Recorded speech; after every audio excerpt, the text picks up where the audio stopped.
a lot of stack defense, but I think is that these defenses are too spread out.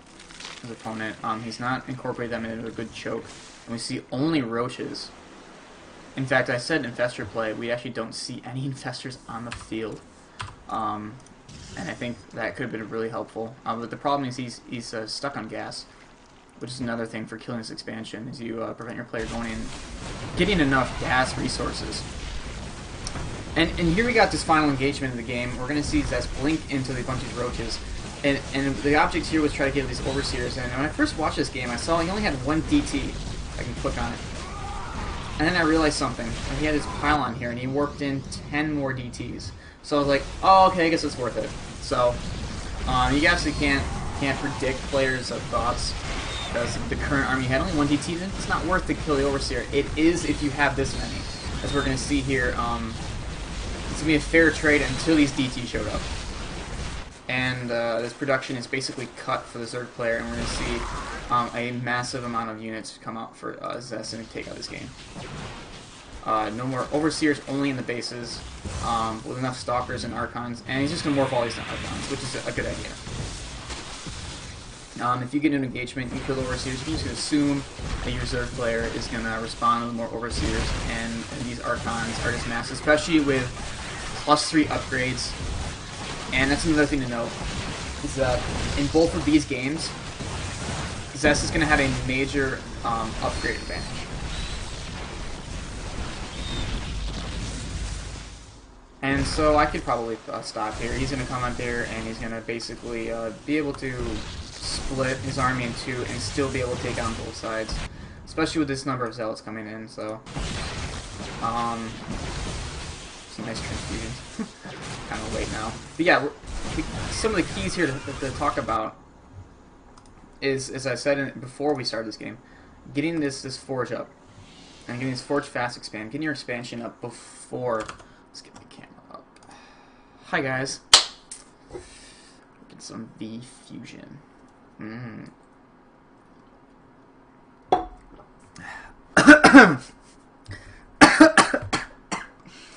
Oh god. Oh man. It's too hardcore for me.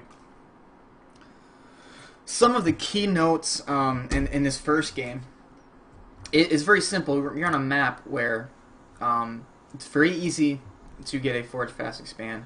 The choke at the natural, the ramp isn't a good spot to do it, but the choke at the natural is easy to wall off with your forge, your gateway, and your cannon, and then follow up with your extra gateway. And then from there, you go straight to Dark Templar, which is used to then not only deny expansions, but possibly even kill a natural.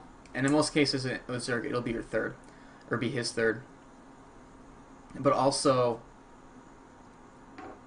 not only front expansions, but then allow yourself to get ahead so that you can break your own wall, get your third, and then get yourself into a tech path that dominates your opponents. Because we see it, we saw our opponent get an Infestation Pit, which would have been a great counter to Dark Templar with Overseers, and is good for any Zerg army. But the economic advantage and the economic havoc and disruption that these DTs cause, he didn't even allow himself to get enough gas to be able to support those. And actually, I'm looking at the game right now, and you can't see it, but this fourth that Hectic had no guys mining gas. So, oh, and the last thing was upgrades. And we see at the end of the game that Zess had +3 and +1 upgrades. And it's a thing. So if you're trying to get ahead, if you ever get yourself ahead, you have DTs and you deny expansions and you kill drones and you get you get a worker advantage. From there, the best thing that you can do is expand yourself and then tech and upgrade. You don't have to. Scouting is key because there's scenarios. Excuse me. There's scenarios where you can lose to this, but you need to get upgrades so you can win in the later game. Which your goal by getting ahead is to win in the later game, because you're not trying to all in and whatnot. So you get your expansion up at the same time. You get your third quicker, you get an economic advantage, you get upgrades, and then after that, you just have enough army to defend yourself, and that's all you need. You get a massive army, you get Archons, DTs, and you see, I didn't show it, but Zess was going Eventual Colossi, and he had 3 out, and 2 in production at the end of the game. So if that game went on longer, it just would have been a complete domination. So, I'm going to go into game 2 as quick as possible. And in game 2, we're going to see Zess versus a guy named Razor Raymond. Just load it up. Just looking at my duck face. So this is definitely a first time me doing this. It's very amateur-like, and I feel stupid, and I feel dumb. And Mike's probably watching and looking at me like going crazy, like, ha! So...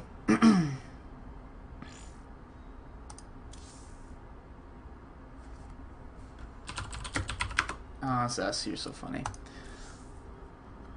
So our next game is going to be, it's labeled under Awesome CVP. Oh, Zess, you're so conceited. And we're going to see it's going to be on one of the new maps, Nerazine Crypt. I think that's how you pronounce it, right? Oh my god. Let's load that bad boy up. Like checking out the chat. Spice, love with Zess. I'm not a Protoss.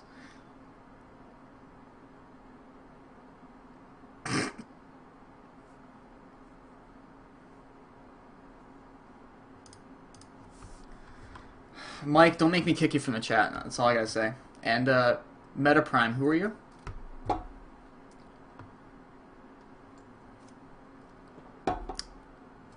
have 3 viewers. This is interesting.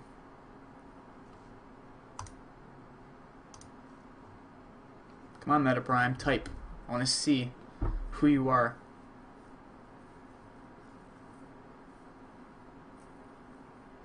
Forget it. Alright. Oh, okay. Well, hi. I'm glad you watched, or came to watch. How am I doing? Doing a good job? Alright, you know what? Your opinion doesn't matter. In-game name, Evolver. Okay. Anyway. So, we're going to get on to the second game. That's all I have time for. I have a birthday party to go to tonight. And,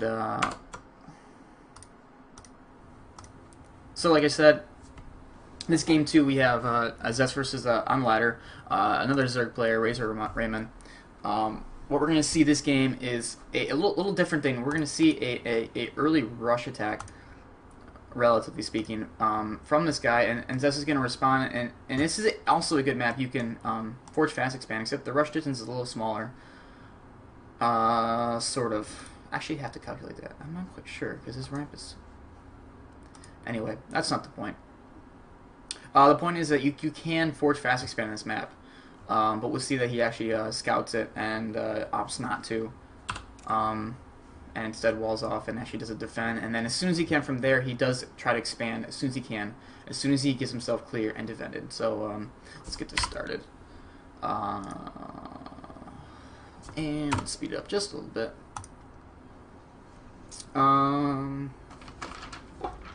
Anything I'm missing?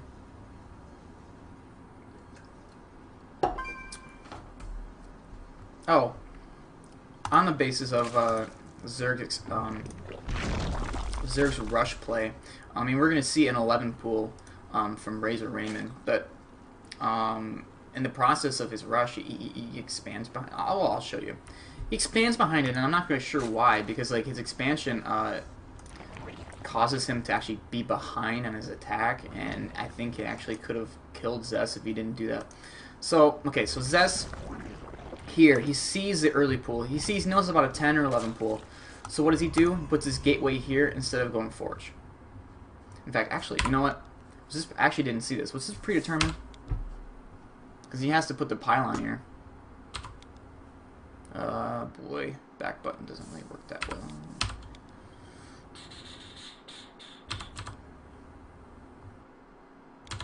I am stupid if that's the case then.